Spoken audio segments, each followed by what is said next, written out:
Tonight we have the pleasure of having here Aaron Betsky, who is the current director of the NAI, Netherlands Architecture Institute, and he is coming to the lecture series as part of this mediators series that we are hosting this term at the Institute. Aaron has been before occupying the current position as the director of NAI, the architecture curator of the San Francisco Museum of Modern Art, and has had, as many of the other mediators, a very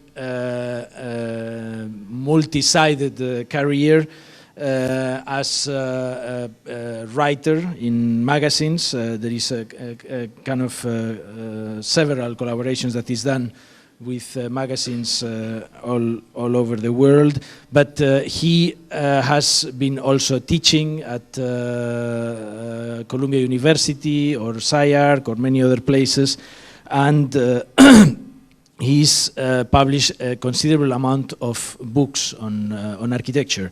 And I believe that he is probably right now in the Netherlands the character that best represents this role of the mediator, and in that capacity we look forward to hear what he's going to tell us about selling architecture. Thank you for being tonight with us, Aaron.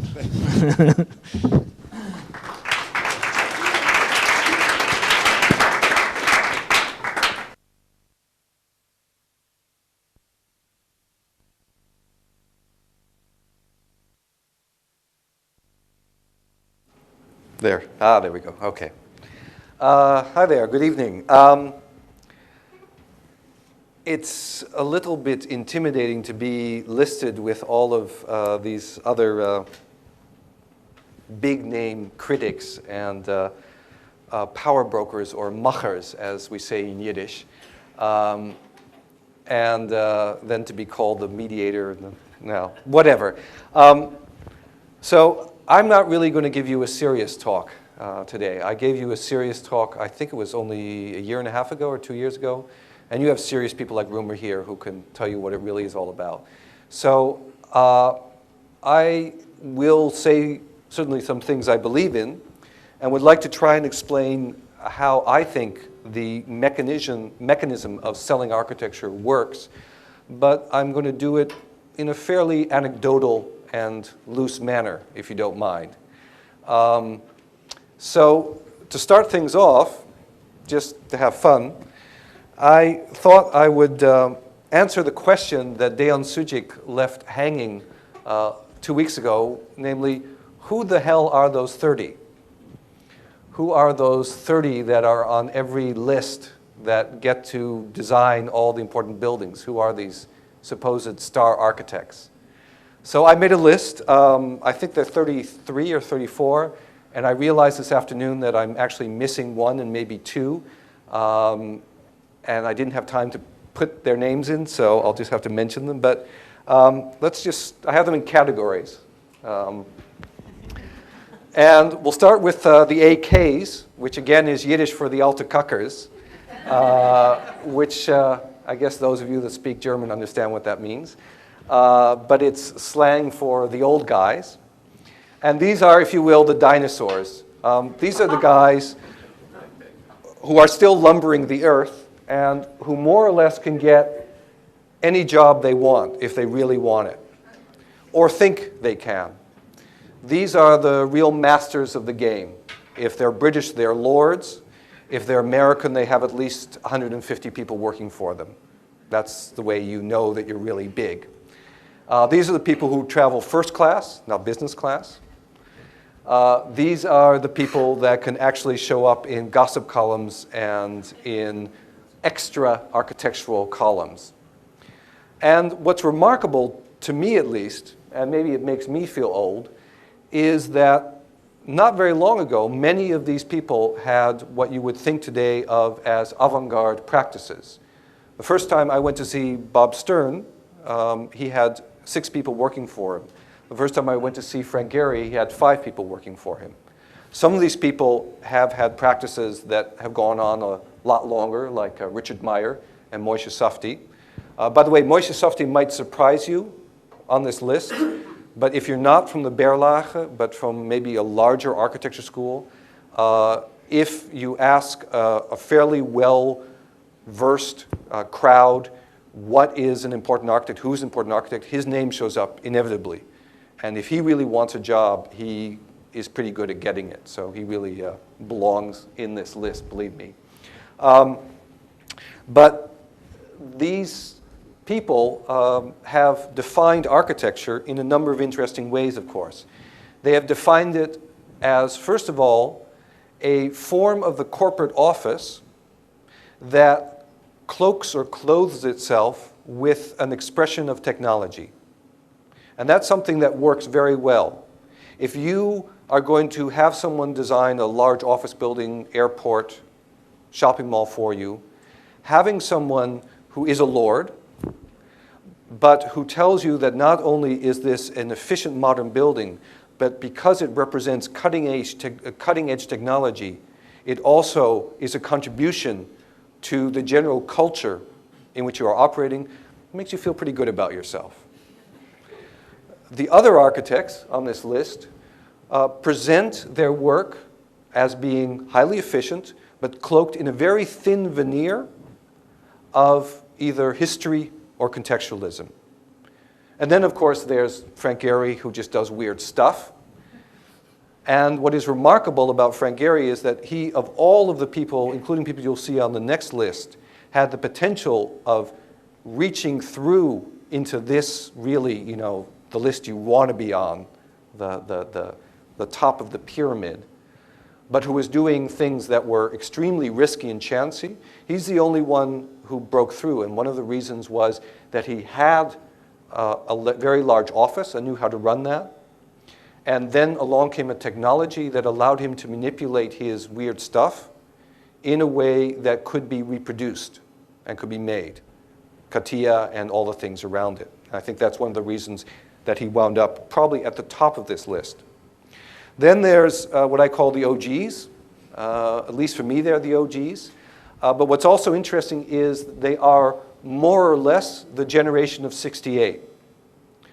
Which is to say, not all of them are the generation of '68, but mentally, if not literally, they are the generation of '68 in that they came into a consciousness of what they want to do in the summer of '68, thereabout, and their practice is completely defined by what they did then, whether they tried to keep throwing Molotov cocktails and yet at the same time learned how to smoke cigars and sit in boardrooms, or whether they decided that they in fact needed to retreat from that and offer an alternative to it, whether they believe that architecture in fact needs to define itself, always in a critical position, or whether they believe, it's amazing, I'm watching everyone writing down these names, I can just see these showing up on the internet tomorrow, and I'll deny everything that all these names are here.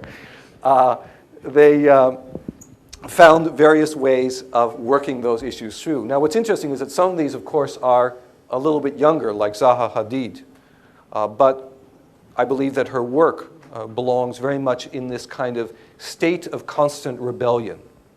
Belief that one has to, in fact, define oneself as a bit of a rock and roller in one way or the other. And of course, it turns out that in terms of selling architecture, defining yourself as a rock and roller, which is to say as someone who has a big idea and a big voice, but who is somewhat idiosyncratic, believes strongly in something, and knows how to convince millions of people of that, at least for a moment, is a very good way to get jobs and to present yourself. And so the other name for these, I didn't want to call them the rock stars. I thought OGs would be a slightly more subtle reference to that. But these are the people who really reach, if you will, the next highest level of the pyramid by being rock stars. And what's interesting is that these people are fiercely competitive, much more so, I would say, than the people, the Alta Cuckers, who by now have done it all, can do whatever they want. They're still competitive, believe me, they'll go after a job. But many of these people have a sense of bitterness about them, a sense that they have an immense amount of talent, have been told so ever since they were students, and they do. Every single one of these people is unbelievably good as an architect. But for many, many years, they never got a chance to do what they knew they were capable of doing. And now finally, when they're, many of them in their 60s, they're getting a chance to build. And they're damned if they're going to let anyone fuck with that. They're going to make the buildings they want to make. And at its best, that produces a tremendous amount of energy and conviction in the buildings. At its worst, it produces a kind of cynical or deeply self-destructive kind of bitterness. And I think you can try to figure out at least which of those have that. But of course, by now, these guys are getting close to retirement. So here's the new order, more or less. You'll be glad to see that your dean is on there. I realized the name that I realized I forgot, which is a really obvious name, is David Chipperfield. Again, maybe not in this crowd really obvious, but when you look around architecture competitions and publications, he very much also can win half the competitions he enters. But these are the people who are defining the next generation not just of people, but of buildings. And again, there's a lot of, I guess I can't walk too far that way. There's a lot of age difference or experience difference between these people. Someone like José Luis Mateo, after years of being a theoretician and then spending a lot of time doing social housing out in the middle of nowhere in suburban Barcelona, is now winning competition after competition and doing reasonably interesting stuff in those competitions and producing a fair amount of students who worked for him who are now also beginning to do interesting work. Someone like Enrique Norton or Ben van Berkel have also been at it quite some time. And Enrique Norton, I think, is beginning to get to OG age. But they have really not broken out until a few years ago and are now beginning to establish a mode of making buildings. Now, what is very interesting about this complete list, even if you include David Chipperfield, and there's a few people, people slide in, this is where things get slippery. Should Grimshaw be on this list or not? I mean, has he really won that much lately? Is he really doing interesting things or not? That's where things get a little tricky. And there's a lot of Americans that mean something in America, but outside of America are completely unknown. But what's interesting if you look at this list is that these are modernists. Not modern architects, but people who believe that in your work you must represent the forces of modernity and who make things that are highly refined, minimal, abstracted, reduced, that express how they are made, that question how they are made.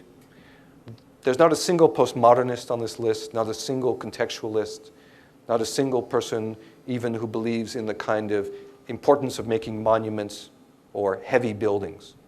It's a pretty light crowd. And you could also look at this crowd in comparison to Terry Riley's light construction show several years ago that really announced the coming of age of this generation of architects. This is the current list. And of course, one of the fun things to try to figure out, once they give the Pritzker to Nouvelle, who's the kind of obvious person who should have gotten it, not instead of Tom Main, but instead of a few other people, which of these people will be the first ones to get the Pritzker? Because of course, how do you know that someone is really at the top of the game? To get the Pritzker, right? So, duh. So it's a fun game trying to figure out which one of these will be the first. I'll take your bets. And then this is where things get really slippery. And this changes almost with the day, but maybe more like with the season. And so I just picked out 3 people who are really hot right now. Somewhat regionally, Brad Clopefield has not built anything in Europe yet, but in the spate of 2 years, he's gotten 4 major commissions, an art museum in New York, an large art museum in Seattle, an art museum in Michigan, and I'm forgetting a fourth, I'm sorry. There's a fourth one out there. And they're being built, and they're being noticed, and they will make quite an impact. The second one, of course, is Plot, former OMA employees who won themselves some awards in the Biennale. I got to write about them in Domus, and they show up everywhere.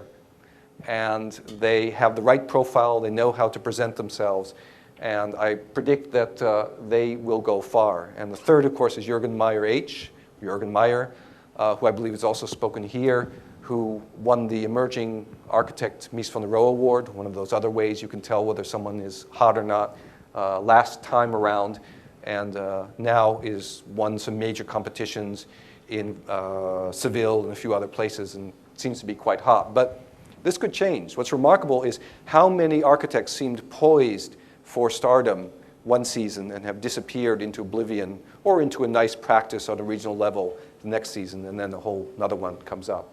But then the other thing not to forget is that in this list of 34, 33, however there are, you always forget about the firms that come in and beat you. And they beat you not just because they're big and bad, but because they're smart, and because they have more money and more possibilities, so they hire away all your best students. And probably half of you sitting here will wind up at one point or the other working for one of these firms, or you could list another 3 or 4 that probably belong on this list. These are the 5 when I do competitions, when I'm on a jury of competitions, these are the 5 I usually have to get off the list, right, to start. Like, okay, first we get rid of these, then we get rid of Moishe Safdie, and then, sorry, I didn't say that. Then we get rid of Leaps, no. You get rid of a few of these big names who wind up there because they know the board members, and then the problem is that often they surprise you, especially, and this again changes with the season, but in the last 2 years, Skidmore and Merrill amazes you, or me at least, because they will produce designs that are often smarter and hipper than anything that is being produced by the Snøhettas or Lipskins or whatever of this world. And they have a couple of very good architects who work there, and when those people are on the project, they belong on that list, and they deserve to do good things. So that's it. That's the list that Leon wouldn't tell you. And again, if you ask me tomorrow, I'd probably remember 1 or 2 people who didn't make it on the list and realize that 1 or 2 of these people really are has-beens already. But it gives you some sense, I think, of what you're really talking about when you're talking about the state of the art in terms of selling architecture. And of course, the state of the art in selling architecture is, of course, also this, which is the allying of star architects with products that they either make or that they promote.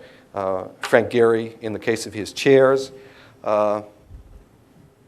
but in some cases it's just a feeling. And in terms of endorsements, on the left, I don't know whether you can see it, but that's Norman Foster promoting Rolex by standing in. I have to say, when I look at these things, I think, why the hell does Norman Foster do this? He can't need the money.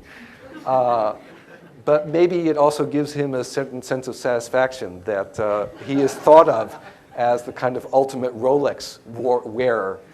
And I guess Jean Nouvel, Dominique Perrault thinks of himself as the ultimate Citroën driver.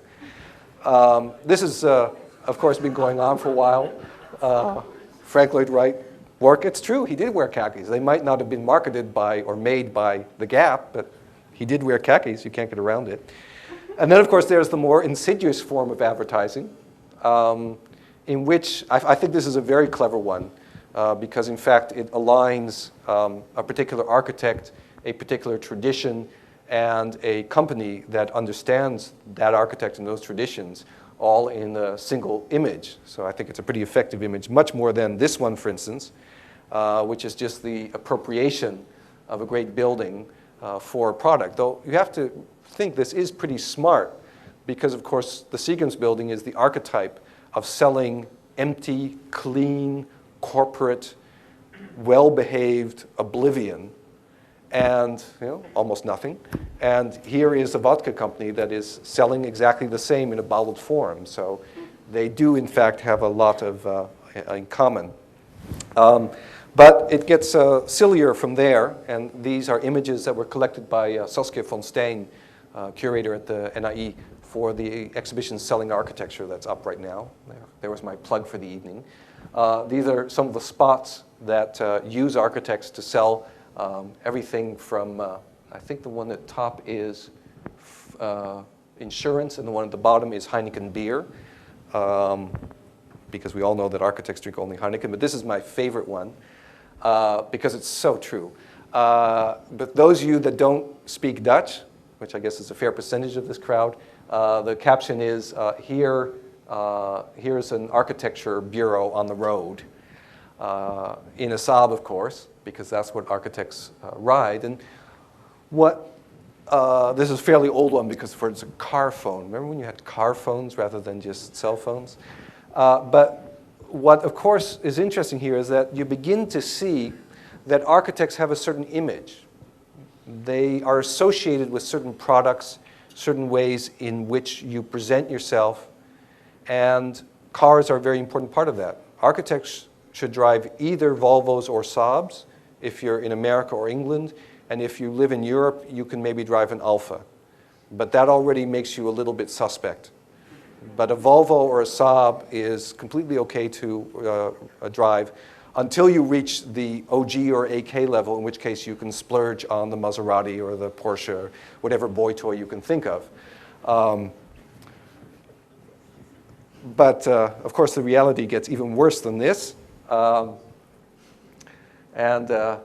architect with the bow tie as the builder, the architect as the presenter to the client, and then finally to descend into real silliness. This is the real image of the architect selling McDonald's hamburgers and winding up looking like that. Well, unfortunately, that's all I have in terms of images. I'm sorry to say, so I don't know if we can turn off that thing, but I don't know how else to show you images of selling architecture, so unfortunately you're going to have to listen to me talk for a little bit after this. I do want to make some serious points, but before I do that, let me just tell you a few more anecdotes. As Alejandro said, I spend a fair amount of time being a mediator, sitting on juries, and it is remarkable the difference in the kind of experiences you can have, how architects present themselves, and what that means for what architecture really is. My first architecture job was working for an architect called John Carl Warneke. And I bet you, has anyone here heard of John Carl Warneke? Didn't think so. Believe it or not too long ago, he had the largest office in the United States. He did many buildings, including many buildings for the government, and that's because he was Jacqueline Kennedy's boyfriend. Well, her husband was fooling around with Marilyn Monroe and all those other people. And everyone assumed that she was going to marry him after JFK died, but of course he didn't have enough money because he was only an architect. So she married Onassis. But in the process, it's more or less verifiable. Someone's working on a biography of him right now, so I hope I won't get sued for slander. But he got a lot of government buildings to do. Some of you might know the 42-story downtown New York Telephone Exchange building, which has not a single window in it and is 42 stories tall. That's a John Carl Warneke masterpiece. He was quite successful until the day when his partner came to him, who was the rainmaker, the person who walked all the jobs in the office, and said, I want to be partner. And John Carl Warneke said, there is only one partner here, and that's me. At which point, Gene Cohn walked out with a Rolodex in one hand and the star designer in the other hand, and that was a guy called Bill Pedersen, and started a firm called Cohn Pedersen Fox. And within 1 week, they had gotten 3 of John Carl Warneke's major clients, including was ABC and AT&T away from the office, and it all went downhill from there. I worked in the office back when he was trying to save himself by doing joint ventures with Frank Gehry and Michael Graves. That was quite an experience. But one day I was sitting there drafting away, and he walked through the office looking around for someone, and he turned to me and he saw that I was wearing a tie, and he said, "You, with me." Okay, and I went to his office, and he said, "We have to make a presentation to for a big facility building out in Long Island, and it's for a telephone company. Go pull everything we've done that's like it, and work out the schematics, and make some boards, and have it ready by tomorrow at 11 o'clock. So of course I spent an all-nighter putting together this whole thing and figuring out what the site was and what the program was. And I show up the next morning, go off to the presentation, and I have all these boards. I'm so proud of myself. Here I am, this young kid, and I got to put this whole presentation together. It was only a summer job. And I have all these panels, and I have these examples of what we've done in the past, which was really dreadful.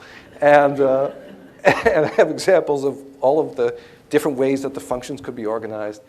And we walk in, and he takes one look at it, and he goes, and I don't understand. And I start putting the boards away, and he literally kicks them down. So I get the message, and I put them away, and he turns to me and he whispers, "I know these guys. I realize I know these guys." So he walks in, he undoes his tie, he puts his feet on the table, and he starts telling dirty jokes. And half an hour later, we walked out with a $20 million job, because these were facilities managers. These were people who didn't know about architecture, didn't care about architecture. They wanted someone they could work with. So lesson one, selling architecture is about knowing your audience. And a lot of the complexities that I hope I'll touch on in a second come back to that rather banal fact. The lucky thing for those of us that think that the list of people I showed you are actually all very good architects is that these days your audience is much more sophisticated than it used to be. You're not going to get facilities managers with pocket protectors, which these guys literally had. You actually are going to get people who want to use architecture as part of the way they present themselves in the world. And so they need someone who has a strong image. Second little anecdote I'll tell you, it's just a one-liner really, which is when I worked for Frank Gehry, I found out his line for getting clients involved, which was not to ask them what they needed or what they wanted, but to ask them, "What's your fantasy?" Which is a fantastic way to think about what you want to do with your architecture. And in my more optimistic moods, I believe, in fact, that's what a good architect does when she or he sells architecture. Namely, to take the fantasies that are sometimes completely latent, that people can't even articulate about what their building should be, and bring them to life and build them. And when someone like Frank Gehry makes a good building, he manages to achieve that.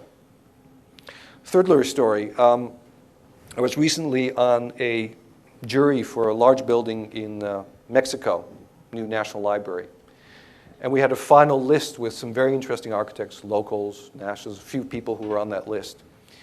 And they all had half an hour to present. And about 5 of them had presented, 4 of them. And then the eventual winner, Alberto Kalac, unfolded his boards, and it was over as far as I was concerned. Within 1 minute, you knew that this was the right scheme, that this was someone who understood the ambitions that were possible within this project, who understood the means of fulfilling it, and who could carry it out, and who had done so. He had designed the building the way it should be built. Of course, there was one of the jury members who was literally fast asleep, who will be speaking here shortly, and who woke up and was appalled when we wanted to choose this architect. But we got through that, and he got the job. What is remarkable to me is that, again, I do believe that sometimes it's just a question not of selling the architecture, of, to use a very overused phrase, of getting it. Of somehow coming up with a building, a design, that just is the right thing to do. And you know it, and everyone who looks at the building knows it. It's evident immediately. And in my more hopeful moments, it makes me believe that, in fact, that is one of the ways that the star system stays alive. Because so now and then, someone who hasn't built something big gets into a competition and does one of those buildings, and the jury looks at it, and you just know. And that is a good thing. Now, to undercut that, I'll tell you the other story, which is another jury I was on for a building in Washington, D.C. And there were two projects, one which was the Daring project, which would have been fantastic when it was built, and the other one which was a very beautiful, elegant project. And as far as I'm concerned, it was going to be a debate between these two. And then we found out that the client group within the jury already knew who the architect was going to be, someone on this list. And basically the whole thing was more or less a charade. And we talked for 5 hours, those of us who came from outside, and it didn't make any difference. They were only going to accept what they already knew. So then it becomes a question indeed of figuring out how to sell the architecture and how to make it work. Now, what does this all mean? And let me try to go from gossip and innuendo and personal stories to a little bit more serious. The question is how, as an architect, you represent your work, but that does not mean that representing your work is something that is completely separate from the endeavor of making architecture. No, I would in fact pose to you that that presentation is an integral part of it, because after all, architecture itself is a representation. Because remember, architecture is not building. Building is building. The making of building, the figuring out of buildings, the process of design, the thinking about building, that may be architecture. And it may be true that architecture at its best inheres in buildings, but it can also inhere, especially these days, in other structures. But architecture is about building. It's an attempt to try to figure out, to make, and then to represent the physical stuff of building, the shaping of an environment, the making of space, whatever definition you want to give to it. And I would go even further than that, and I would say that in our culture, and since the term architect has become operative in the way we understand it, architecture represents a middle-class culture and is an essentially middle-class endeavor. Architects are middle-class people. They build for middle-class people, but in a more fundamental way, it is the making of an artificial environment for a class of people that needed an environment built for them, that needed themselves made real in the world. The notion of architecture as a fully independent endeavor mirrors the rise of the middle class precisely because it produces a self-conscious way in which this new class, based on abstract values, money, can make itself real in the world. In other words, if you're a peasant, you live in the countryside. If you are aristocracy, you have an elaborate system of representation that floats above everything. If you're on the middle class, you have nothing. You have to make your own space within it. And starting at the end of the 17th century, when in France, at the École des Beaux-Arts, or at the Academy of the Beaux-Arts, the role and the definition of the architecture was first articulated, architecture became a way in which this rising class could represent itself, make itself real. Now, this took some time, and this is one of the things that caused a great deal of anxiety, because, of course, the irony was that this mechanism was, on the one hand, made up of the elements that were base and, if you will, natural. In other words, they were part of the world of the peasant, making buildings, construction. And the traditions out of which architecture came were very much tied in to craftspeople. And on the other hand, the definitions of architecture were being produced by the aristocracy, in fact, by the king and his ministers directly in France. And they defined architecture as the articulation of the role of the state in the real world through the construction of the central institutions of the state. That was architecture. Everything else was not architecture.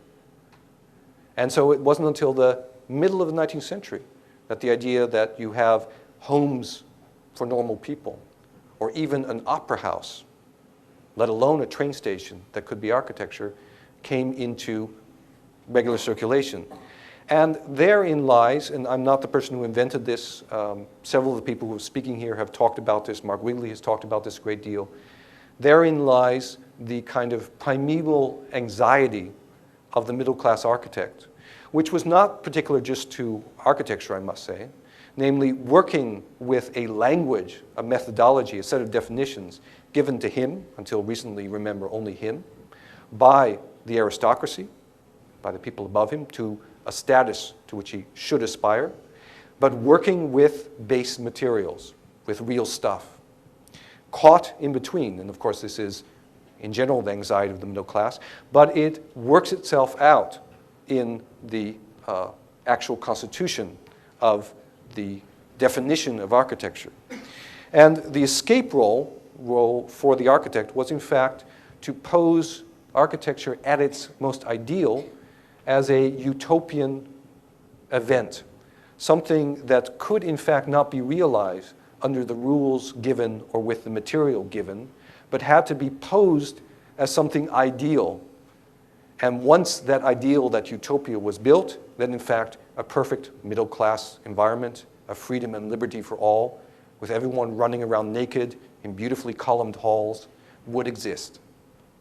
And that utopia, of course, generates the belief system that tells us as architects, wannabe architects, failed architects, that we are not just selling architecture. No, what we are engaged in is the production of a representation of an ideal that we know to be right, but that somehow we cannot quite build. And so we can only build the stepping stones towards it or some derivative of it. And so we engage in that great middle-class activity, selling. So the selling of architecture is in fact essential to keeping yourself alive as a believing architect. And that's also, of course, true if you don't have any of that anxiety, which of course 90% of the architects don't have, and just want to go out and make a lot of money making buildings, in which case you're really just selling architecture. But for those 35 people out there, it's still a question of how to make that utopia real. Now that actually worked itself out in architecture in a series of also inherent tensions within the field itself.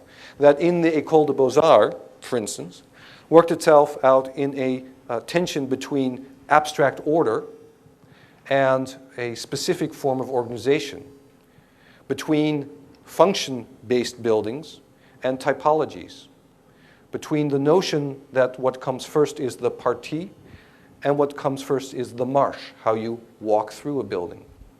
Because in these various dichotomies, in the tension between there, you could open up a debate. And of course, as time went on, these debates got more and more convoluted and began to involve other things such as style.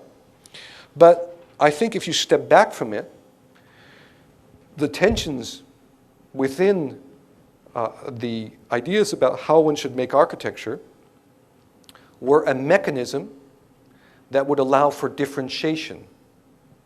And why is differentiation important? Because, of course, you have to sell something. You have to have what, I love it when they say it, in the Netherlands they love saying this, especially with a Dutch accent, a unique selling point. You have to have something that is yours, that you have come up with, that you can produce and only you can produce. And that unique selling point, that thing you have to sell, comes exactly out of the internal debate, the theorizing, or as it is called, of course, these days, the discourse inherent to the practice of architecture within the academic field. The second thing that allows you to sell your architecture, other than that unique selling point, is the production of a particular image. And this took a little longer for the architect. There was a lot of anxiety the first time at the first century or so of the modern day architect. I'm not going back to Vitruvius here, right? I'm going back here to the modern day definition of the architect. There was a lot of anxiety about whether the architect was a gentleman or a craftsman, an engineer or an artist.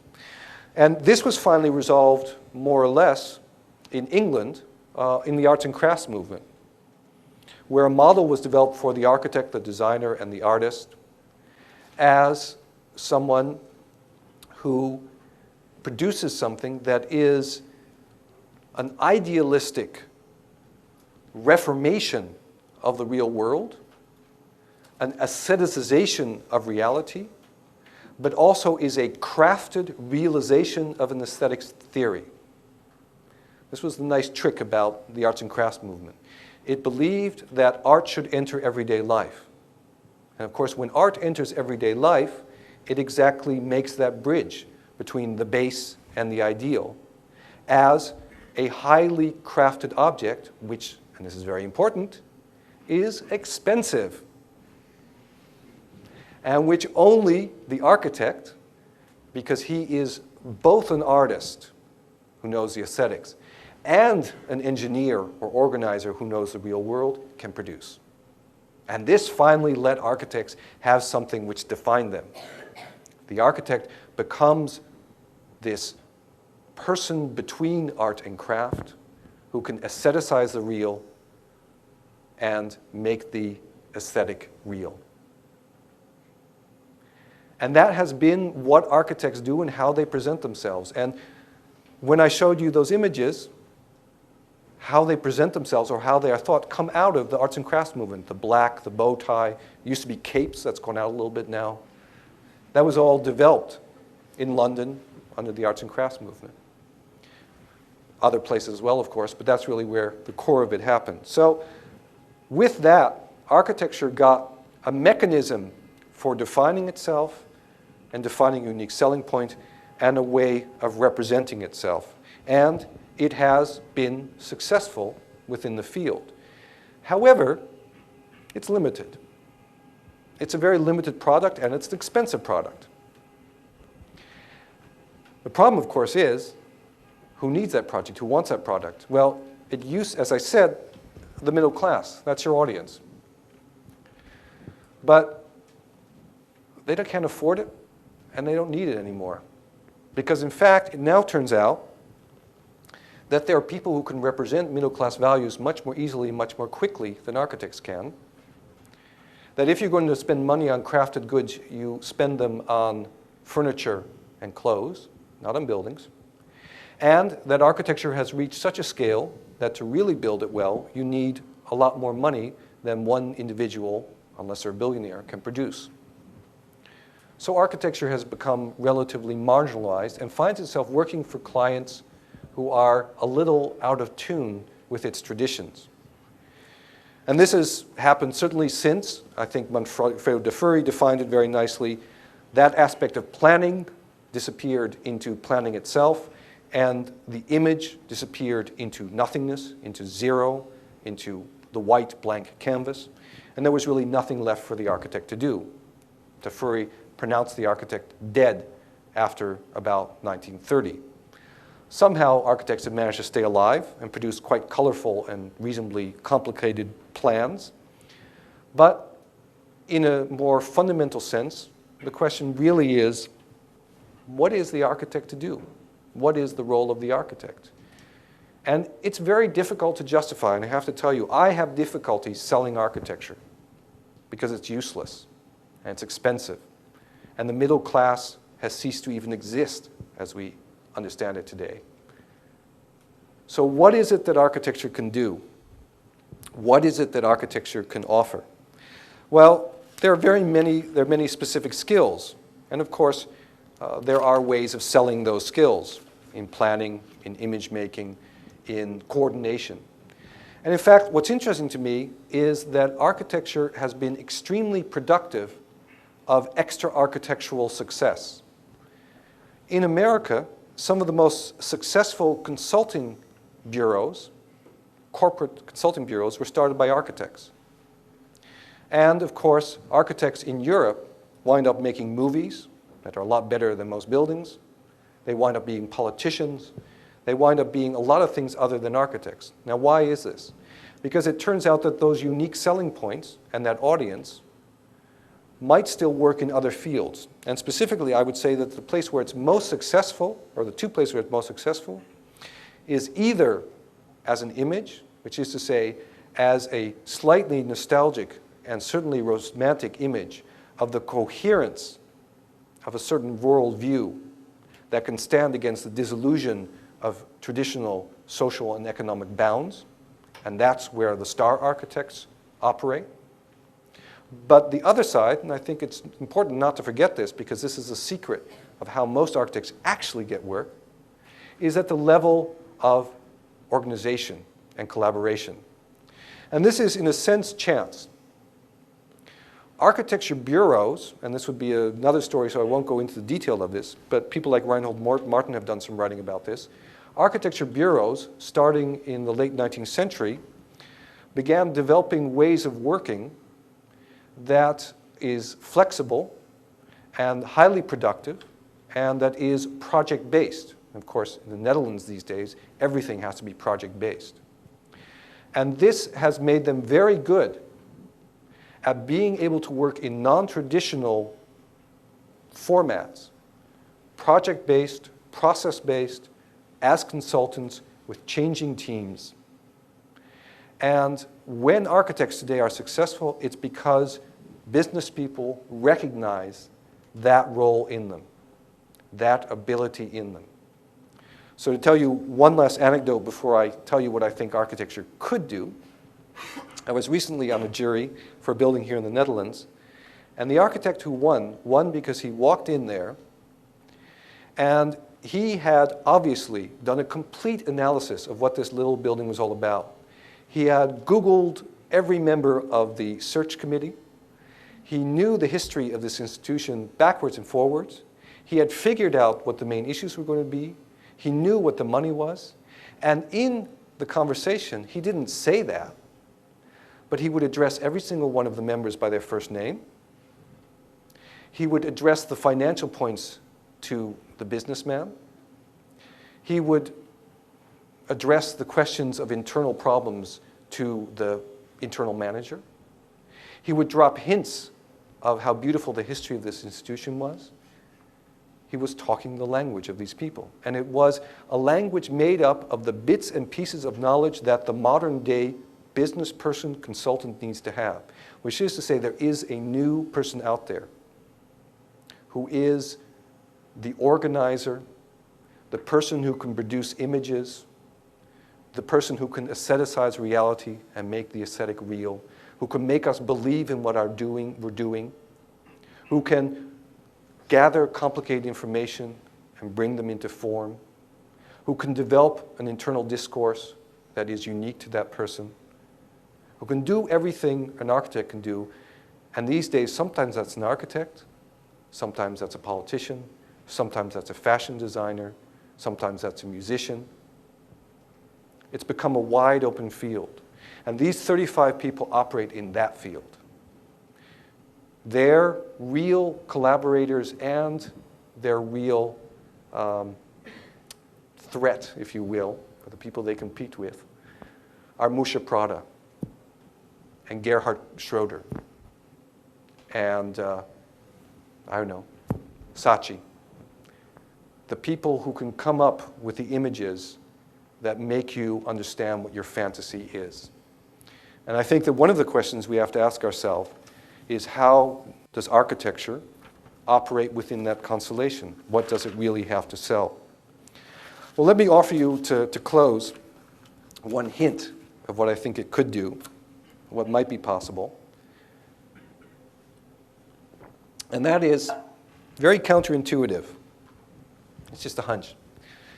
And that's that architecture could be hip. And I use the word hip here advisedly.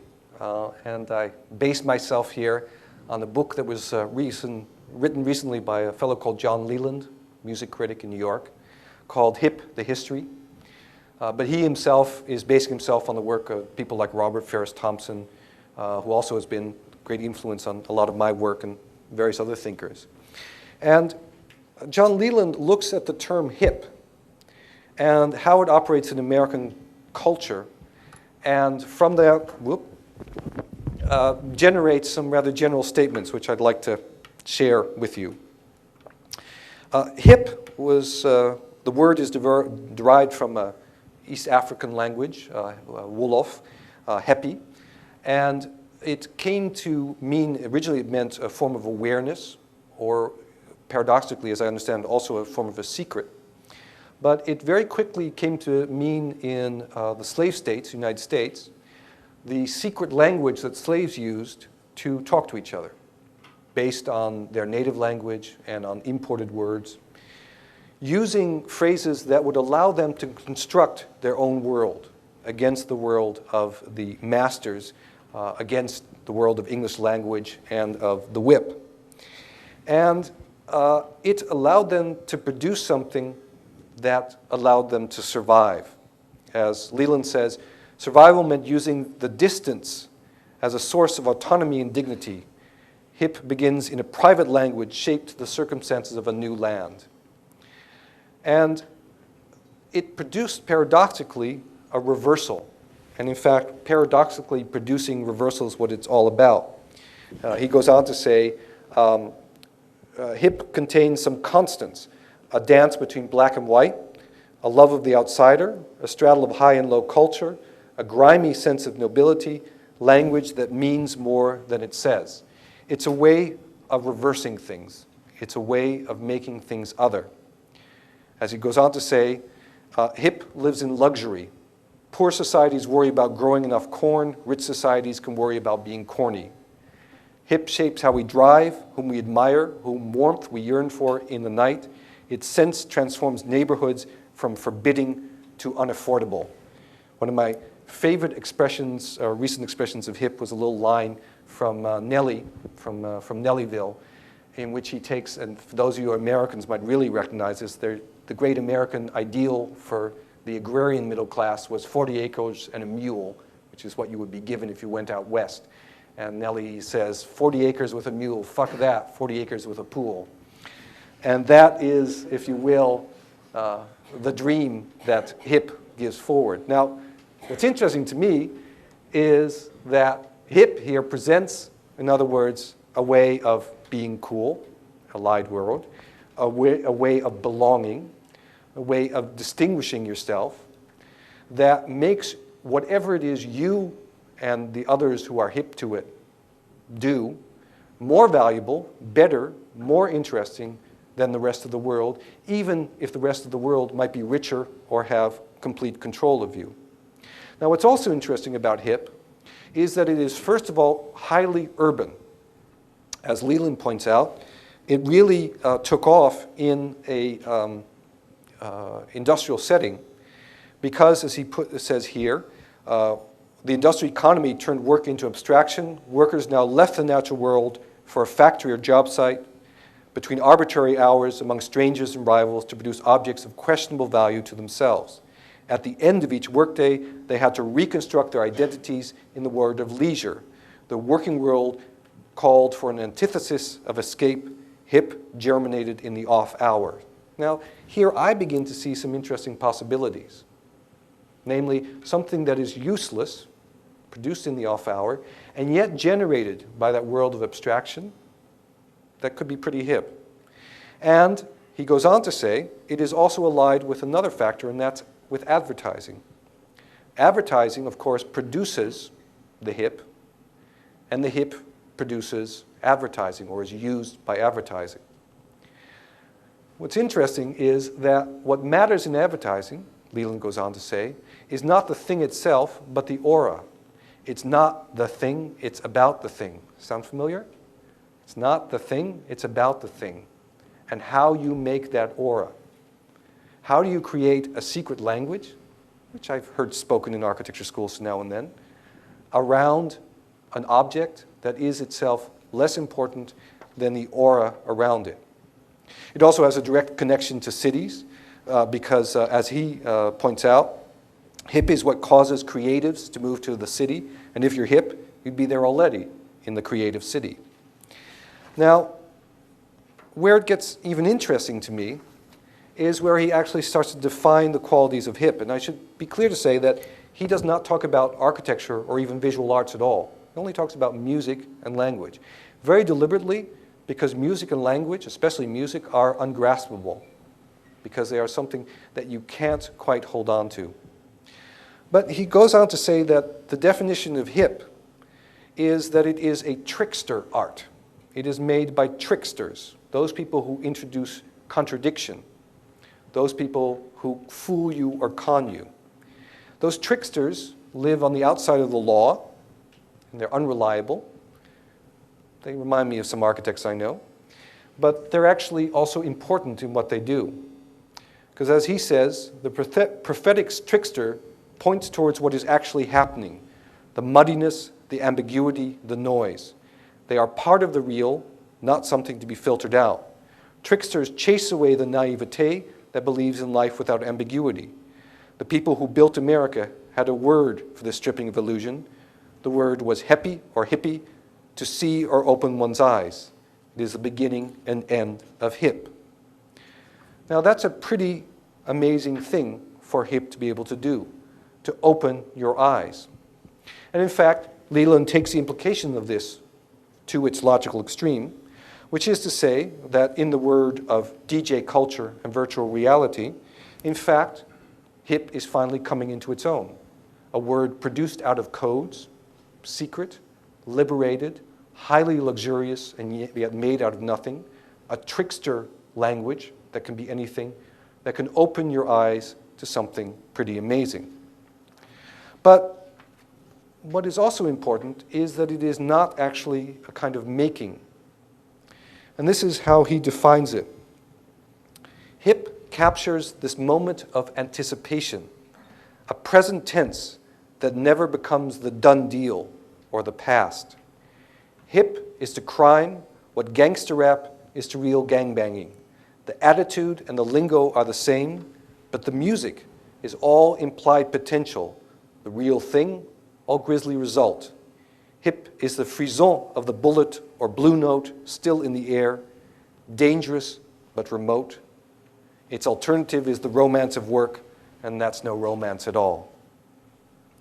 That sense of hanging in the air sounds to me a lot like what I at least believe that space could be.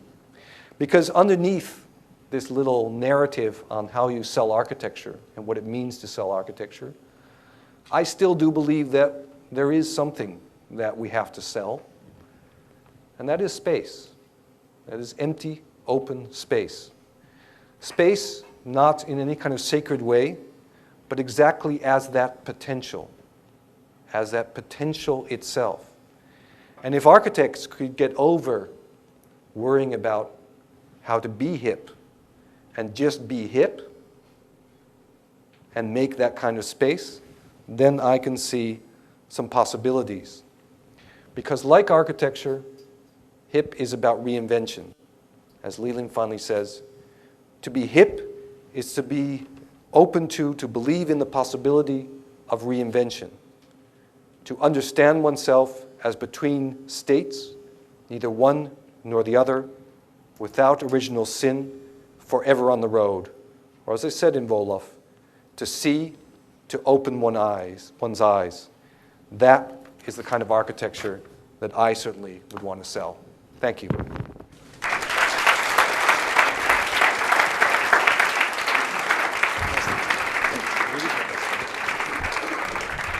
Wow, you really blew up my mind. Despite your disclaimer at the beginning of the lecture, I bet you this will be maybe the most interesting lecture of the series. Oh, I can't sit down, right? No, you cannot sit down. You have to. I actually don't know what to ask you just now, because I'm still kind of really shocked by the I mean the claim that what we are actually doing as a profession is to sell something, is something that probably a few years ago was an anathema in an architecture school. And I think in a way the historical framing that you are making of the subject is precisely what we are trying to develop in this cycle. But maybe my question will be, in your experience as part of this process of mediation, when or to what degree do you think that an architect can invent this, or can make a representation and be convincing without, let's say, that more genuine dream that was until not so long ago the purpose of architectural debate or architectural education? I mean, is there a point where you, as a juror or as somebody who has to assess a certain proposal, realize that what you are getting is an attempt to be hip and not a genuine no, let me be clear, because I think that at its best, these 35 people, when they're really on it, are being hip. They're not attempting to be hip. They are hip.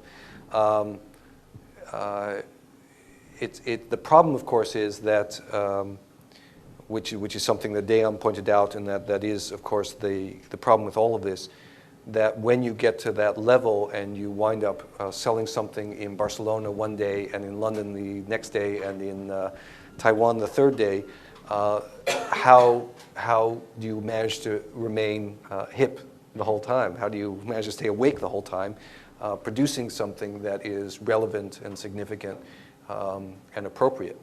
And so you see people falling into repetition and just doing rote things. That happens all the time. So as I said, I mean, the example of the Alberto College building, it opened our eyes. You see it, you know it, and it works. Now, one of the interesting things, of course, is that he's an architect who has been working in his location, Mexico City, on theoretical projects as well, real projects, that in a way prepared him the whole time along for doing something like that. But sometimes also an architect can go in a completely different location and do the right, I mean, like you did in Yokohama. I don't know if you'd even been to Yokohama when you'd done the competition, but it wound up being just absolutely the right thing. I mean, maybe that's a question of that is particularly interesting to me, which is in that construction of hipness, or that construction of a representation or an argument that will alter reality. How much do you think that the knowledge, the precise knowledge of the jury, of the people who are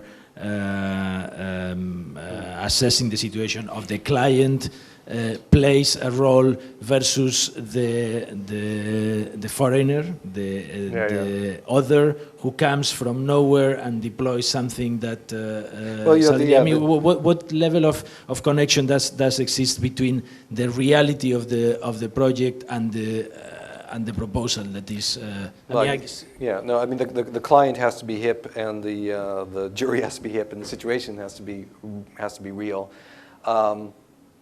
I think one of the kind of telling examples of the problem is all the different competition for designing Guggenheims all over the world, where at a certain point you wonder, what does it matter, until one of them finally will get built.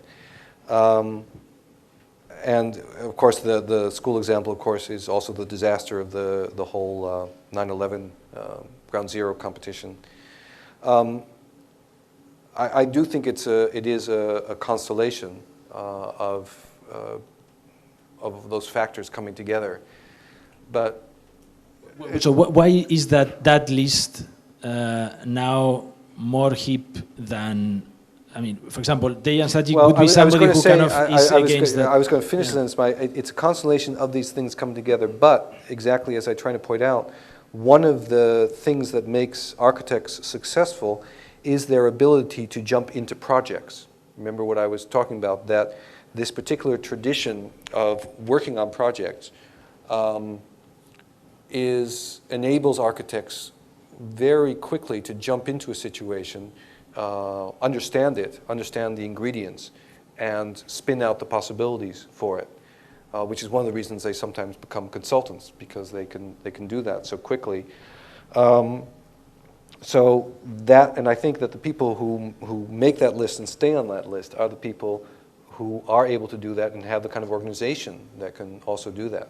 So I think that would be the simple answer to it. But what do you think that this hipness now will remain within that list, or another list, or an evolution of that list, or because there are some people who are saying that model of the star system is collapsing, and the idea of the Guggenheim model is collapsing. There will always be this kind of list, and at least since international air travel became possible, that list has more or less existed for important commissions around the world. I'm doing an article now on the UN building and its design, and you can already see that emerging. Le Corbusier was making his own list of who the stars were and who had to be involved, and other people were making other lists. I don't think that it's a system. It's just and it is in fact not a coherent system. It is a role that the architect has, and how these days, luckily, she as well as he operates within a global economic and social system. And what I pointed out is that if you really want to see that list as a complete dynamic whole, always changing of course, you would actually have to see it in a wider sense with the fashion designers, the advertising creatives, the more nimble politicians, some of the sort of talking heads that you get talking about the economy or politics, or these kind of consultants. These days, even one or two philosophers. I mean, Peter Sloterdijk is approaching that kind of realm. Mike Davis was in that world for a while. And you know that these are the people because there are also certain conferences where they begin to show up, which of course is just as you want to be an AK, or at least an OG, but an AK would be really the best. And the way you've made it to that level is when you get invited to Davos, because that's of course where the super image makers, the people who are not so much the people in power, they have people who are in power there, but the people who really control the production of imagery, who really are the consultants who figure out how to make systems work, how to make projects work, that's where they gather. And that's, at least for the last couple of years, Davos has been the place where that happens. And so when, as an architect, you're invited to Davos, then you know you're part of that world. So that's the system. It's the Davos system, and the system that is represented in certain magazines, that really is the whole thing. It's not just a list of architects. What do you think is the role of expertise within that group? I mean, you were here when Dayan was talking. We talk about Philip Johnson as, Philip Johnson is almost the origin of the AK. Well, see, that's where I disagree with him, because that's a popular perception. But I think Philip Johnson actually, the only person who on that list who Philip Johnson really put his money on, or two of the people who he really put his money on, were Frank Gehry and Bob Stern. And Frank Gehry was already a star before Philip Johnson gave him the imprimatur.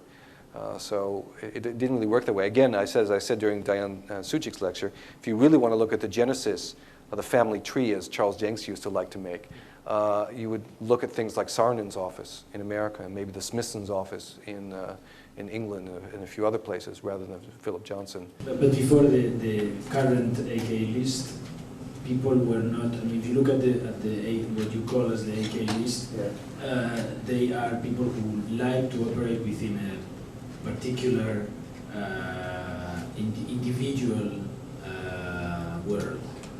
Before that AK list, I think the hip architects were raving about technologies that are going to change the world, that are moving in a kind of...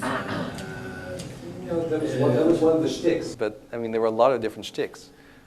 Michael Graves had one shtick, Peter Eisman had one shtick, the Smithsons had another shtick. Before them?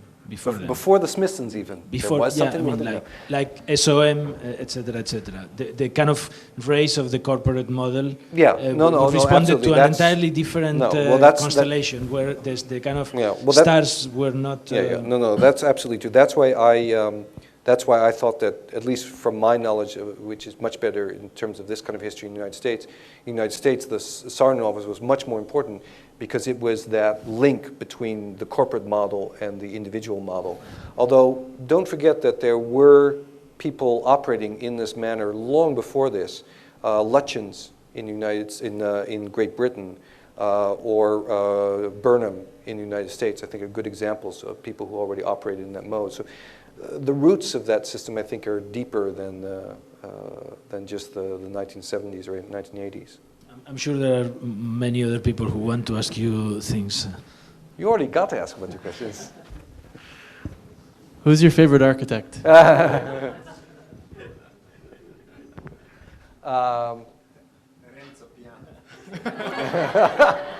the other name I forgot. Yeah, the really obvious name I forgot. Sometimes you're so stupid, leaving people like that off the list. I'm stalling for time because I don't want to do something cute like name a dead architect or something like that, or say myself, although that's probably true. I'm my own favorite architect. Just give me a chance and I'll show you.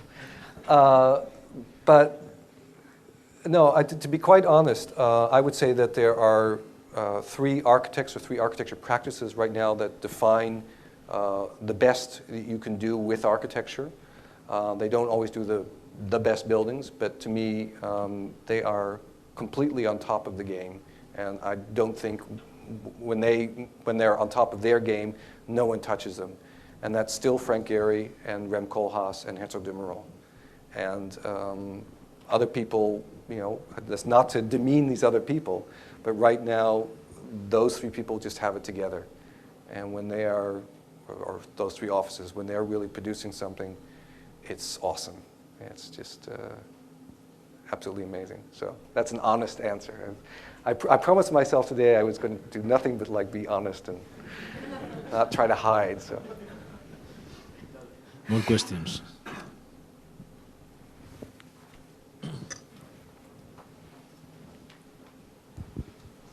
You described a hip architecture as aligned itself mostly with the material forces and the forces of consumerism. And well, okay, go ahead. Okay, but it seems to be like there is two emerging trends. Like one trend is kind of global consumerism, and another trend is the trend towards reaffirmation of the cultural and religious and national identity. And seems like this kind of global consumerism has a conflict with the reaffirmation of the cultural identities and so forth. And do you think that hip architecture could respond to the more of the cultural questions of the identities rather than the question of the fashions? Yeah, absolutely. No, hip architecture does. I mean, that's part of the point. As I was try to explain in using Leland's definitions, hip comes exactly, you're absolutely right, is continually co-opted by advertising, by what you're calling consumer culture, which is slightly different than advertising, by the way, because advertising is an agency. Consumer culture is a kind of nebulous world, so I'll prefer to use the word advertising. It's co-opted, but it comes from, remember, that secret language, and it comes from the underclass. It comes from people who have nothing. It comes from base reality, if you will. It comes from local culture and local knowledge. Words and phrases that become hip are generated from very strange places and come out of, where's Nelly come from? St. Louis. The way he pronounces the word there suddenly becomes global. It's a very silly example. But in the same way you can see it happen in architecture, how certain things that are produced in the mountains of Switzerland are suddenly become lingua franca in architecture.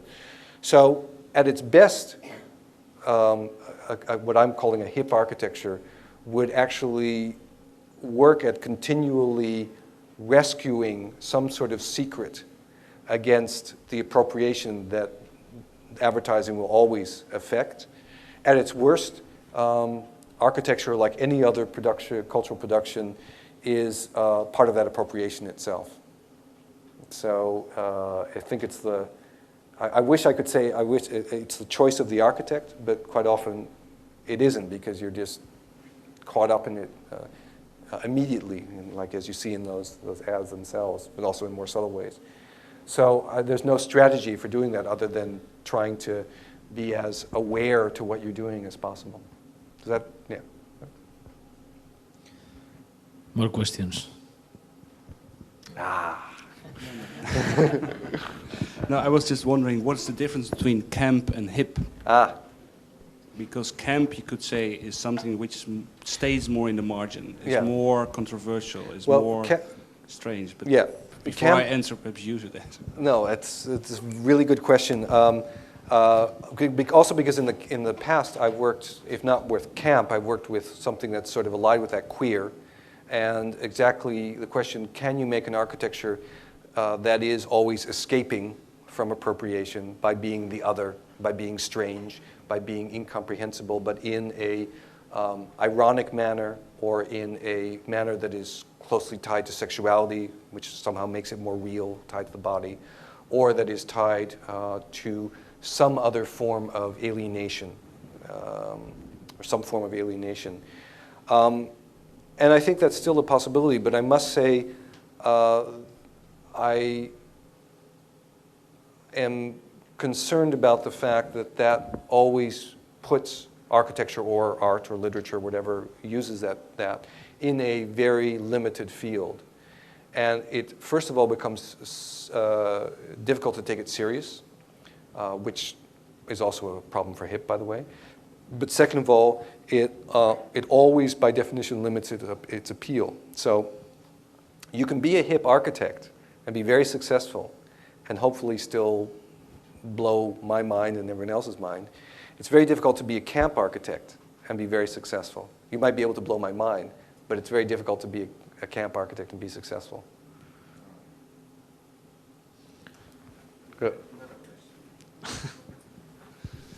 I was thinking the group of there is a kind of new group of architects which are international architects, and they influence the locality, and other architects take it over. So the list you call are a kind of international style architects in another way than the international style.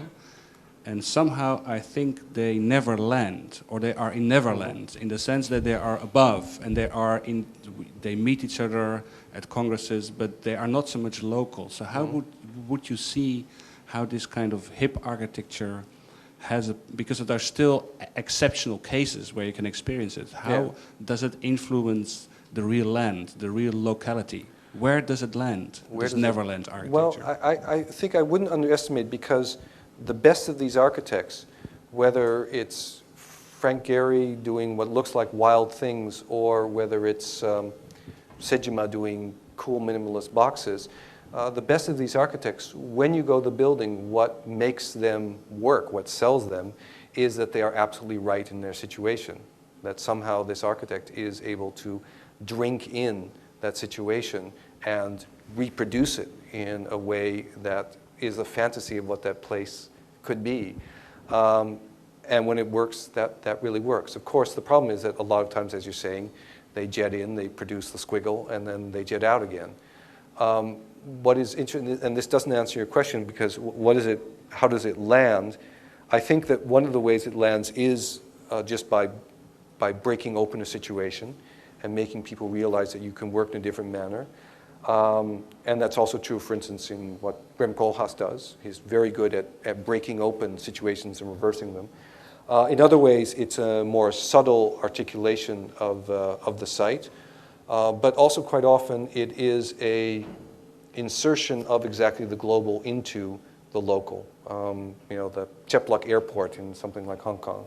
And where there are situations where that's appropriate, it works very well. I think what's more interesting, what's implied by your question, is that there's a whole number of people who aren't on this list who are also very successful, but who deliberately choose to work either in a regional context or work in a way that is so deliberate that they don't produce enough to be on this list. I mean, there are people who are sort of on the edge, like Wil Aritz, who I almost put on there. But then there are obvious people like Zumthor, who won't take a job unless you want them, and a lot of the Dutch architects, who, as one of them once told me, I have more than enough work in the Netherlands, why should I get an airplane and go anywhere? And they do quite interesting work that doesn't show up on this radar, but there's a whole other lecture that could be given about how these kind of practices operate. Couple of questions more.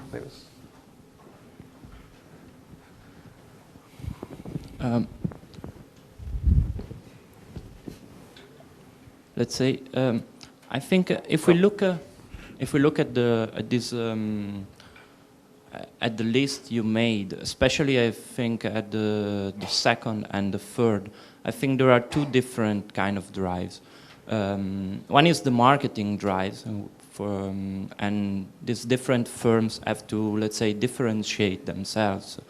And the other one is a kind of production drive that is somehow unifying this production, because it's very easy that the people working for OMA as coming from the same school, the people working for OMA and working for Foreign Office and working for MVRDV are coming, let's say, from the same bunch of schools, and it's very common that you work, let's say, 1.5 years at OMA and then 2 years in Zadid. And this kind of way of production is somehow, in a way, I think, trying to unify the kind of production of these different offices. That on the other side, as the need, are in the need to differentiate their kind of work. And how do you think, how do you see this strange, let's say, consequence of the market that is somehow going to a certain collective language for this kind of architect? Or do you think it's simply a wrong interpretation? Well, I'm not sure I follow it completely. I think that from a certain perspective, yeah, you see people moving around those offices, but you also see a lot of people who work for Lipskin 1 year and then go on to work for Norman Foster next year and go on to work for Frank Gehry the year after that. I think that there is right now a kind of regional cluster, which also happens sometimes in companies and among consultants, which is on a kind of Barcelona, London, Rotterdam axis. I don't think there's any way of denying that. The Berlage has nestled itself very nicely into that place, but it's a very fluid situation, and it a few years ago it might have had a lot more to do with certain firms in New York than it does now, and that could change very quickly as well. I thought it was very interesting you were talking about the kind of production-based and consumption-based. I thought you were talking about the nature of the work, but you're talking about the nature of producing the work, of working itself, of designing architecture.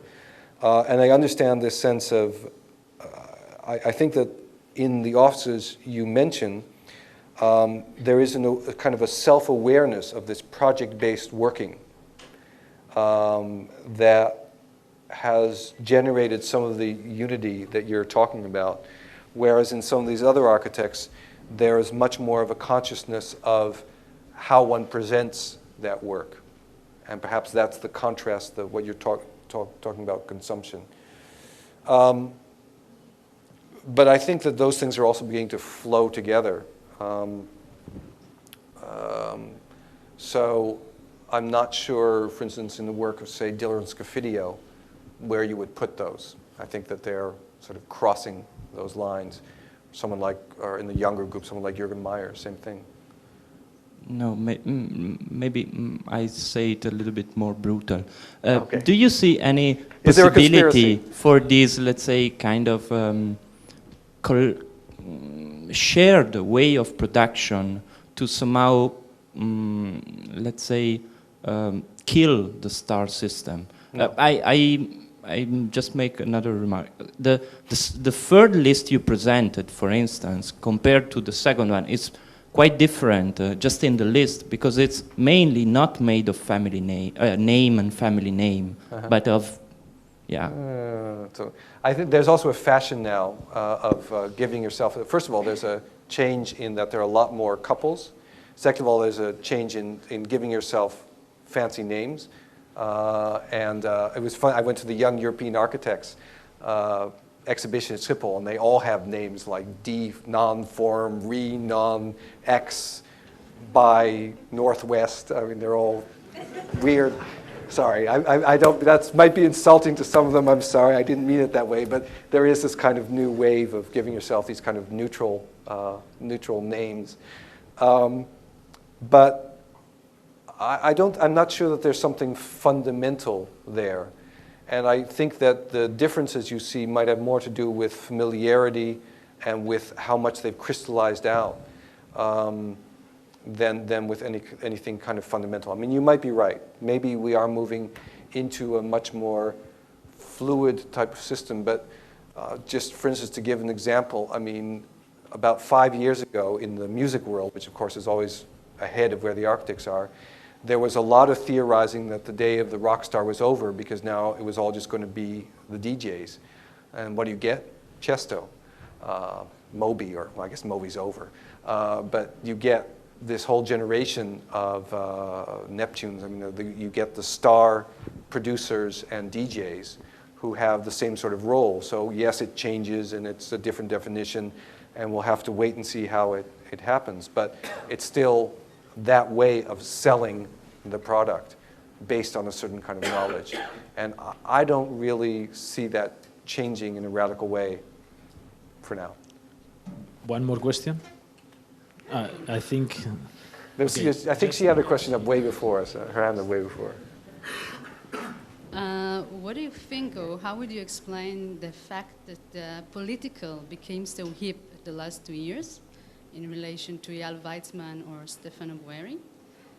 That was the first. And the second is, if you would apply now for a job in an office, let's say to which one of the lists would you apply to the first, second, or third? I mean, if you think about learning curve, etc., where can you learn more? Where can you? Well, to answer your first question, I think that, do you mean political within the world of architecture, like Stefano Boeri's position? Yeah. Okay. It's a good point.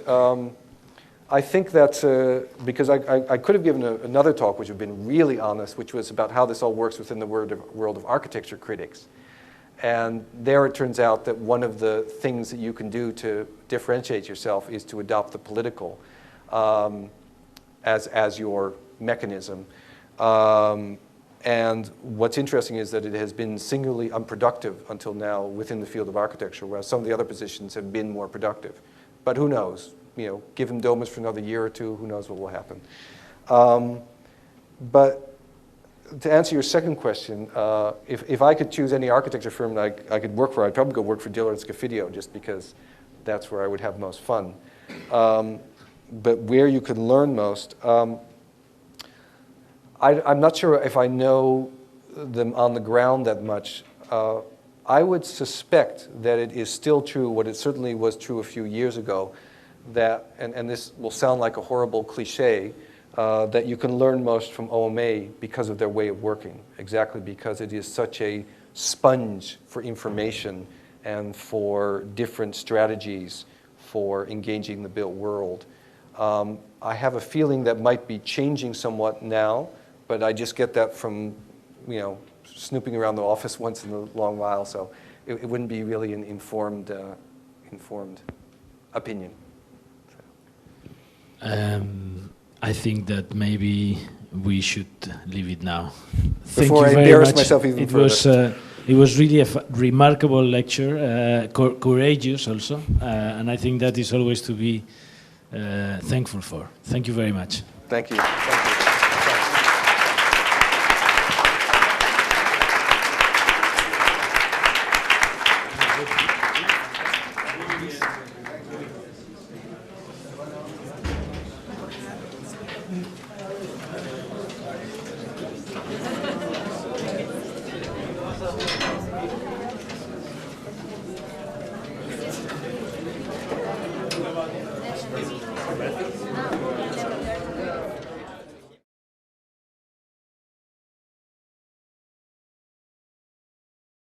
We're here tonight at the Berlage Institute with Aaron Betsky. I'm Ross Adams. Tina, yeah. Okay, first question deals with the theme of this semester's lecture series. As you may know, probably, you've been labeled as a mediator of architecture. You're sort of this power, 15 or so folks up here, as a mediator between the architectural world, the sort of academic or professional world, and the public. How do you see this position as one of responsibility toward the field of architecture, toward the public, etc.? Maybe elaborate on this position you have as a mediator.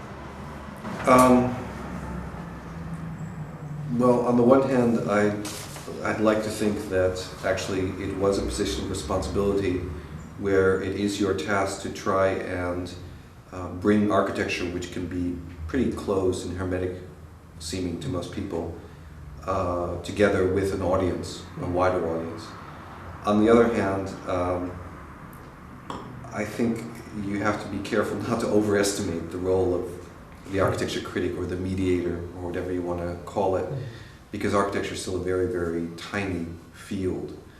And that's why a lot of my interest is to figure out, not so much within architecture itself, because I love buildings and I love the traditions of architecture, but not only because I think architecture has larger challenges today, but also because I think there has to be a way that architecture can break out of the box, not just formally, but also in terms of its social address.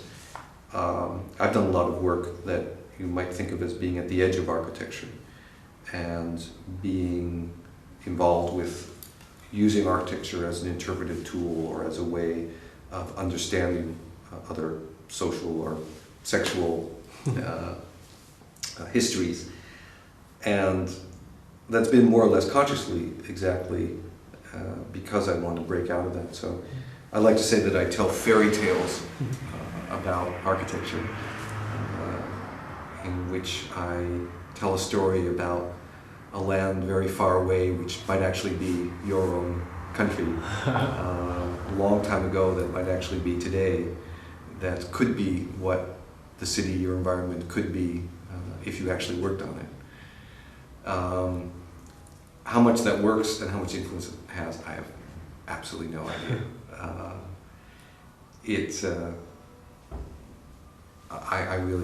I have no perspective on it. You know, sometimes you think that you really are making a difference, and then I realize every time I write an article, and most of the times when I write a book, people say, "Oh, I saw your article." They never say, "I read your article."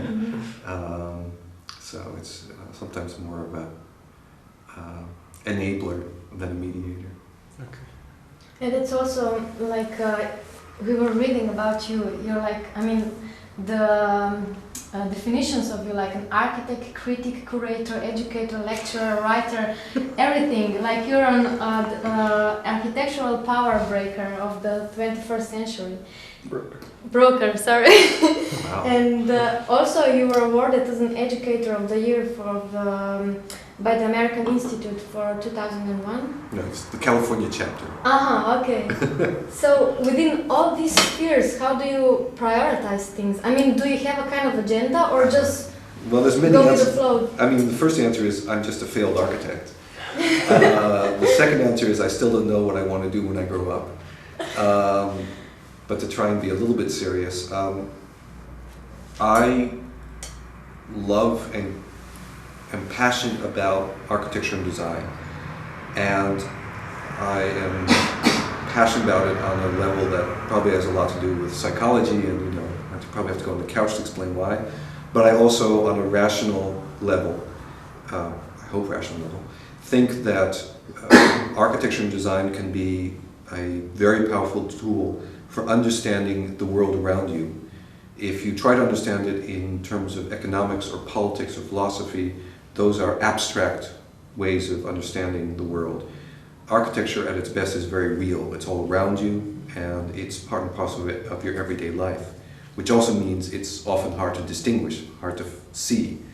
So I like to think that the role of the critic, educator, whatever it is to get people to look at the world around them and see how it came to be the way it is now, to read the power structures that are inherent in the sticks and stones, the bricks and mortar all around you, and show them ways in which this world could be made different in a very concrete, immediate way.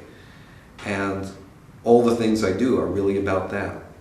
So you make people aware in a way, or open their eyes and introduce absolutely. a vision? Well, I'm not sure it's introduce a vision, but just getting people to see, to look. There is a clarity about architecture at its best that will allow you, as I said, to understand how something came to be and how it can be made differently. I mean, you can look at this building, which was built as a bank building, and if you look at it carefully enough, yes, you can understand all kinds of things like our struggle with classicism, but you can also understand the changing nature of the bank building and what actually goes on in the bank building and what bank buildings were about and how that has changed and what the relationship is of a bank building to its community or lack thereof. You can stand with a student, or I would hope with a reader, in front of this building, and you can try to tease all that knowledge, all that insight out of the building. With this notion of reading the power structures at work, sort of that create the architecture around us, I'm interested to know about your position as sort of quote-unquote ambassador of Dutch design to the United States. Because of course, these two contexts are tremendously different. In the States, architecture is nearly impossible at an avant-garde level that's going on here, for example. Whereas here, you know, the buildings that are coming up over the past, especially the past 20 years or so, are coming out of this very experimental environment. So my question then is, how do you see the sort of import of Dutch architecture to an American context? How does this import translate itself or transform the architecture, or I mean, does it gain or lose when it flies across the Atlantic somehow? Well, at its worst, it just becomes a style that's imported, whether directly by the architects plunked down there. Mercifully, there's very little of that in the case of Dutch architecture, or by students picking up on it and trying to look just like. But at its best, and what I try to bring out when I lecture about Dutch architecture, is that there are certain things you can learn from Dutch architecture, and you can learn that there is the possibility of seeing the development of the city not as a question of zoning and a battle between interest groups, but as a collaborative, anxiety-ridden but collaborative process of spatial arrangement and rearrangement. That you can, in fact, build new communities that are part of sprawl, but that do sprawl right. That you can learn how to make buildings that house and represent the central institutions of the state, but do not represent them as isolated monuments. That you can learn how to form with infrastructure. That you can learn how to make social housing.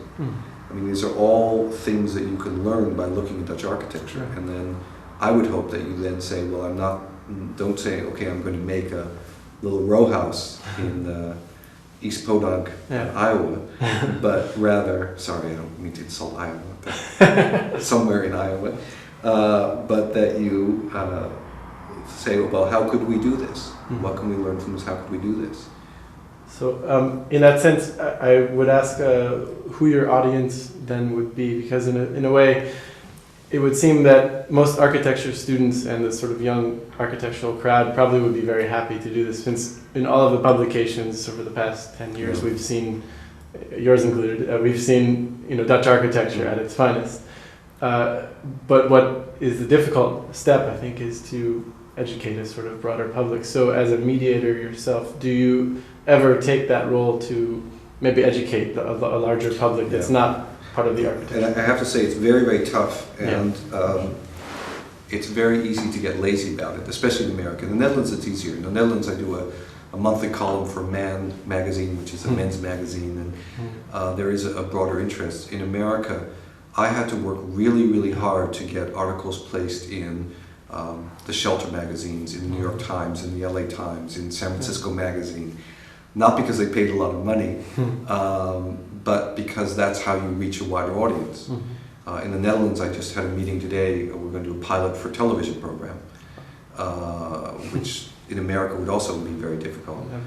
But although there have been a few, but to me that's really important and really difficult. And one of the things you have to do is you have to learn how to speak not in jargon. So you can't say anything that you say at the Berlage. I'm sorry, that probably doesn't answer your questions. When I speak in the United States, yes, I'm often asked to speak to schools, so you're speaking mainly to students, a few teachers. And what I there try to do is say, look, you can do this.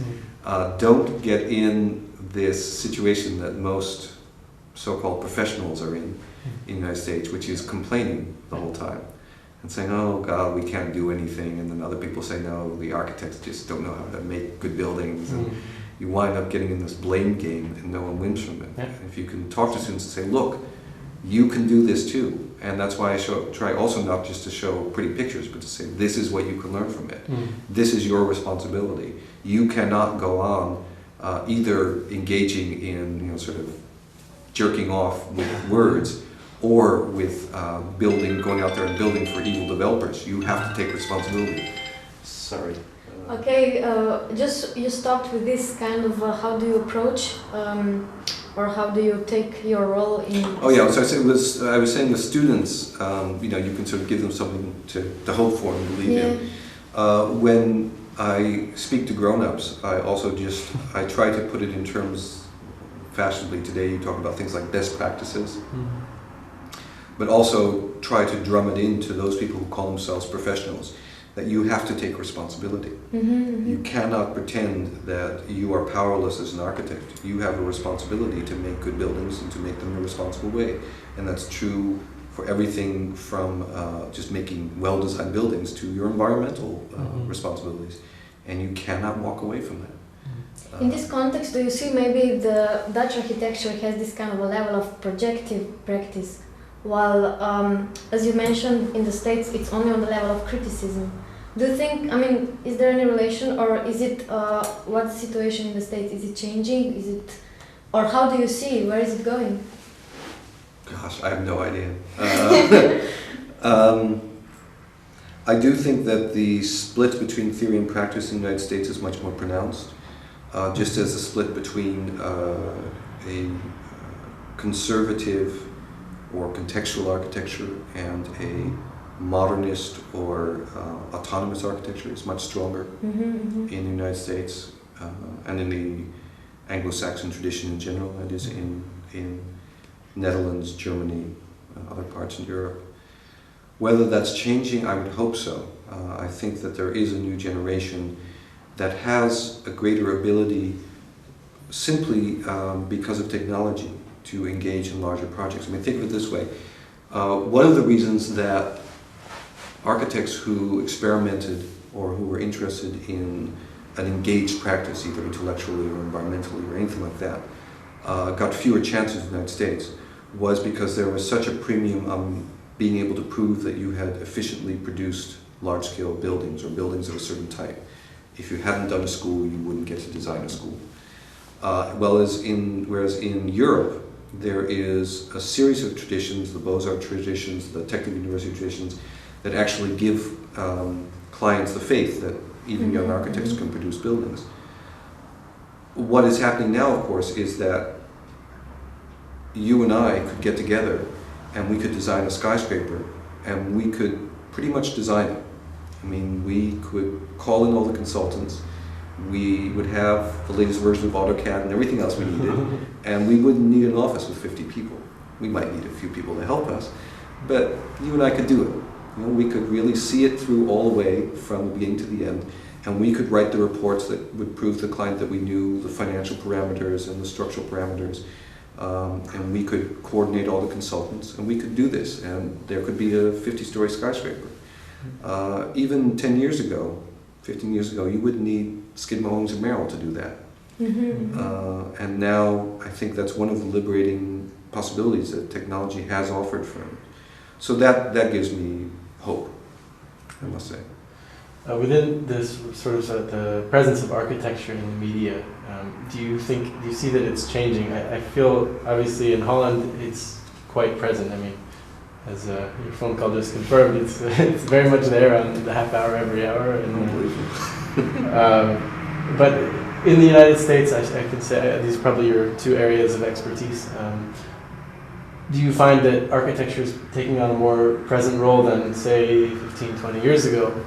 I know there are many more publications dealing with interior, dealing with sort of contemporary architectural homes, etc. But well, it's difficult to measure.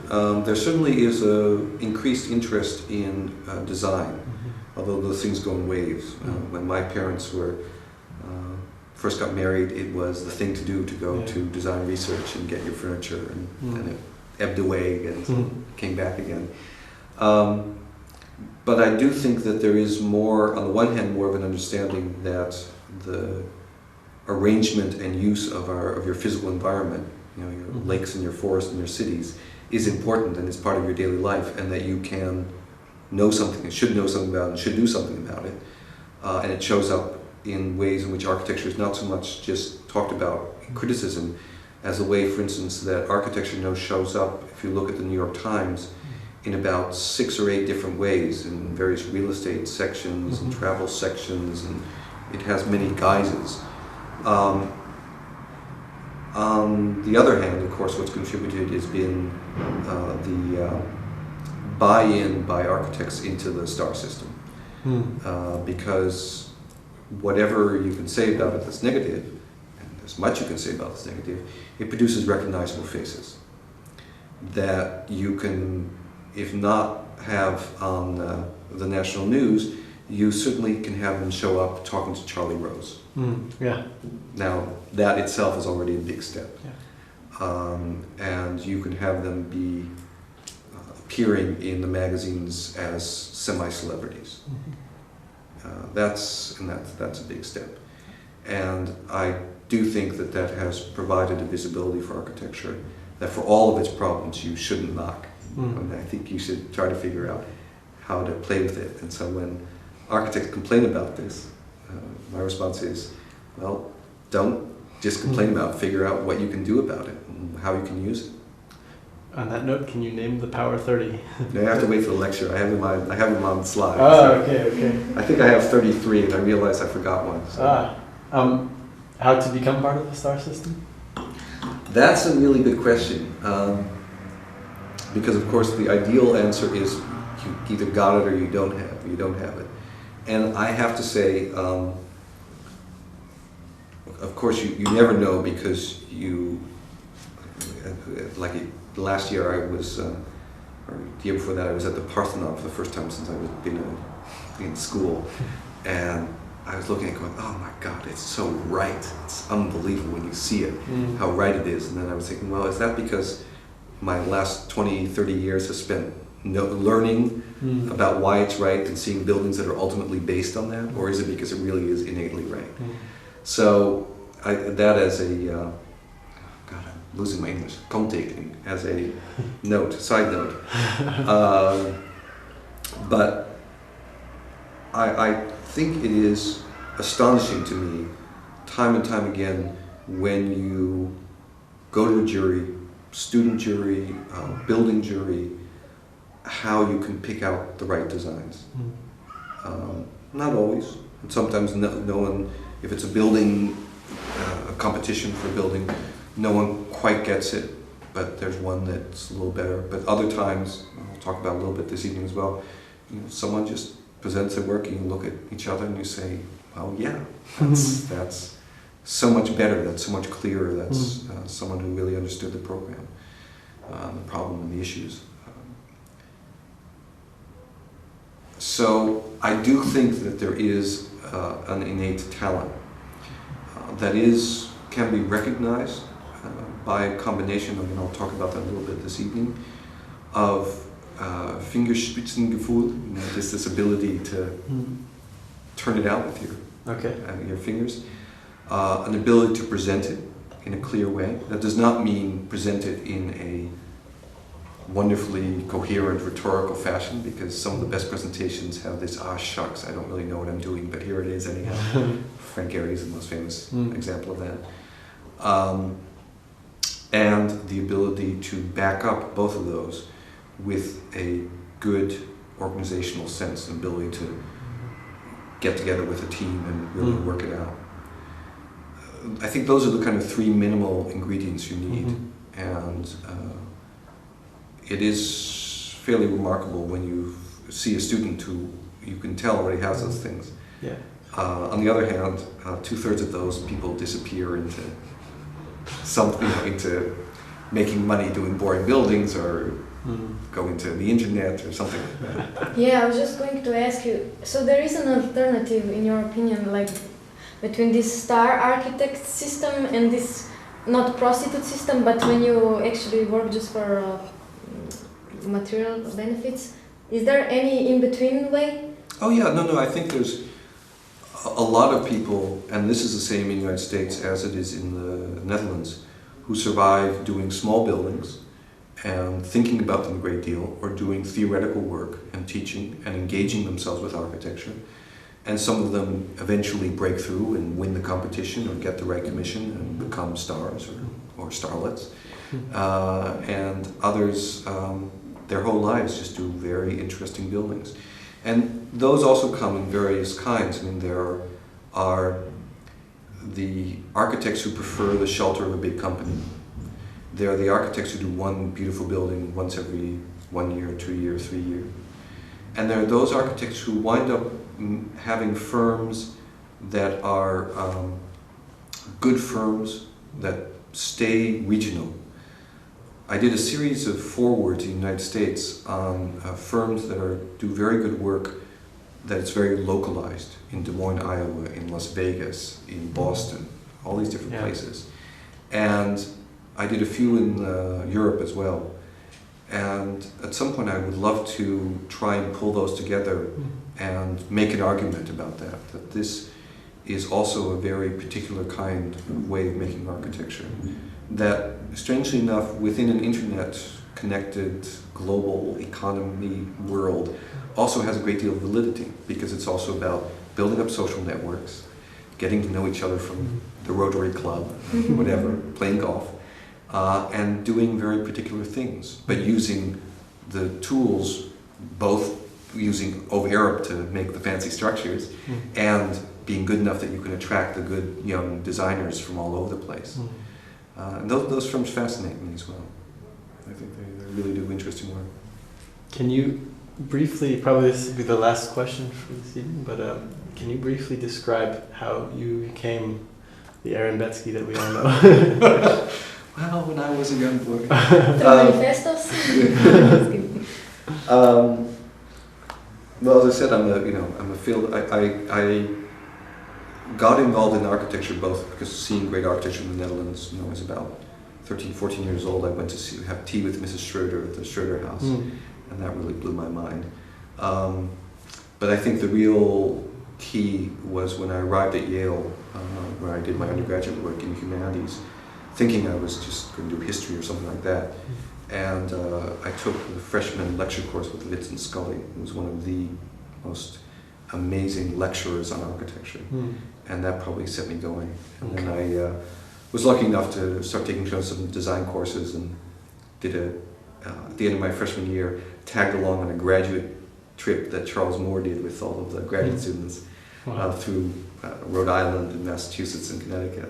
And, that was a big influence. But what happened was, at the end of my undergraduate career, I still didn't know what I wanted to do, so I applied to architecture schools, to art history graduate schools, and to journalism jobs. Didn't really get any good journalism jobs, got into 2 good art history programs, and got into architecture school at Yale and Princeton. And said, well, I can either sit around and read for 5 years and get a PhD, or I can sit around for 3 years getting stoned every night drawing. That was an easy choice. Luckily, it was at Yale when there was a lot of interesting people there. Was already doing a little bit of writing and started doing some more writing.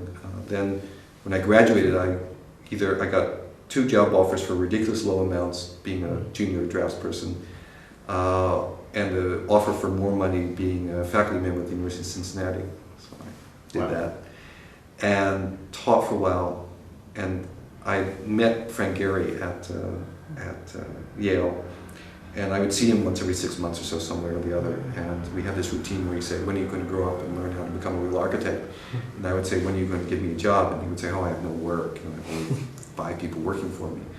And finally, one time, he said, "When are you going to grow up and become a real architect?" And I said, "Well, when are you going to give me a job?" I said, "Well, when do you start?" So I moved to LA and worked for Frank for 2 years, and then got a research grant, went off, came back, went to work for Hutchinson Fund for a while. Then I had a couple of jobs of my own, I thought. So I started my own office, and they just disintegrated. And I was already doing some teaching and writing, and I just started writing and teaching full time, still pretending I was an architect. I still, so now and then, pretend to be an architect. But writing and teaching really became the main thing I did. And then I became head of special programs, coordinator of special programs at SciArc, which included lectures and exhibitions.